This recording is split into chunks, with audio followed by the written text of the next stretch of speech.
Darlings, it's Mummy, Sybil Bruncheon, coming to you from her living room here just outside of Philadelphia. And I'm thinking of going for a little stroll. I'm looking around my living room and looking at the different things. We're still unpacking and figuring out where things go and etc. But you know something? I think I'm going to go for a little walk right now because I think it's important to get some air and close my door. I feel like Fred Rogers all of a sudden. Look at this beautiful night. Can you see the clouds? I wonder if they're filming really beautifully. Beautiful sunset. It's a chilly night, but it's an October night. It's what you expect. And so it's not freezing and it certainly isn't windy. It's just, I'm going to be very quiet for just a few seconds just so you hear how quiet it is. Isn't that amazing? Just dead quiet. There's a little bit of traffic in the distance in the highway. Look at this sunset. Look at this sunset. Is that gorgeous or what? You know, and look at the clouds just moving so slowly. It's just beautiful. It's Tuesday, so it's the day after garbage day. So some people haven't wheeled their garbage cans back in yet. And we're recycling, of course, feverishly here in Pennsylvania. You keep asking me where I've moved, and some of you haven't even been aware that I have moved. I've only said it for the last 2 months now, and on my podcast, I honestly don't. Are any of you even watching Come Now Don't Sulk or listening in? It's so easy to click on the link on Facebook, but whatever. I've given up trying to entertain the public. I'm going to take the example of the bird singing in the woods. It's like the bird singing in the woods isn't interested whether people are going to applaud or not, and that's what I'm going to do now. This is as 2020 winds to a halt with all its adventures and its misadventures, its wonders and its woes. I think I really am going to begin this next decade on a different note, and certainly with my change of address, having lived in New York for nearly half a century and having this surprise move out of New York with all its attendant wonders. It's fascinating lessons to be learned and everything. I think I'm going to try and apply myself to my own life lessons about being present and mindful and grateful, etc., etc. Anyway, the sunset is gorgeous.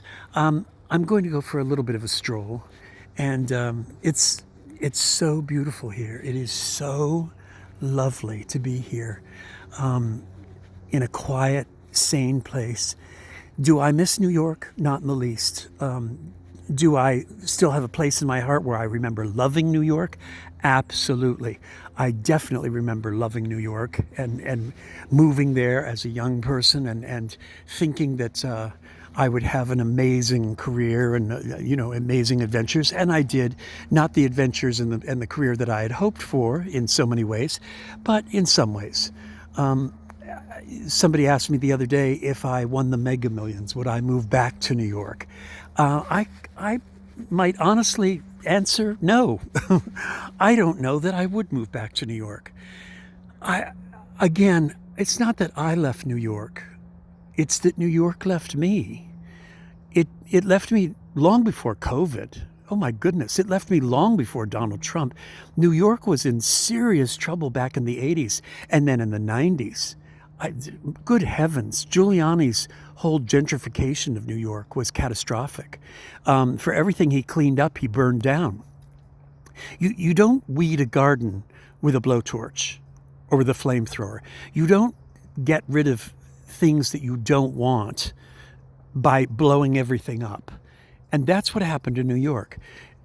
The landlords wiped out all those mom and pop businesses. All the entrepreneurial businesses gone. The microcosm of the village alone, Greenwich Village was the ultimate example. Carrie Bradshaw and those three bitches completely ruined Greenwich Village and the downtown scene with their Blahnik shoes, their $700 high heels, and their $1,100 cocktail dresses. They made life impossible for everyone who went there to open a pizza parlor and then passed it on to their grandchildren and their great grandchildren. Everything that was magical and special and unusual and unique and nonconformist about New York was sterilized away and corporatized away. So COVID didn't do it. COVID wasn't what made me leave New York.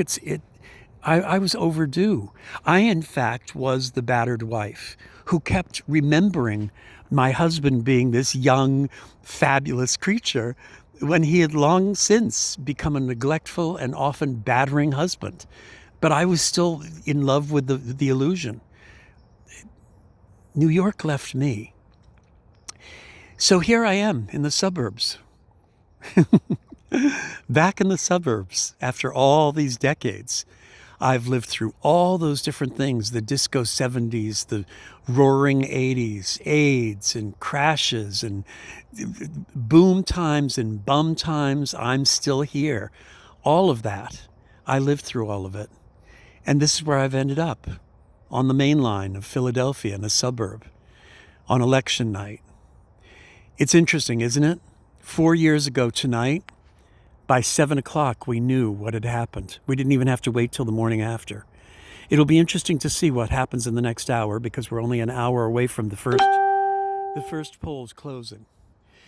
So, I've said what I've had to say on my show every Monday for the last several weeks. And Gwendolyn, my producer, and I are standing by. George is standing by. My friends are standing by. And we will see. We'll see what is going to unfold now. But in this moment of curiosity and catastrophe and disease and economic woes. Oh, I'm sorry. Wall Street's still booming, so there's no economic problems. Okay, I get it. But for the rest of us,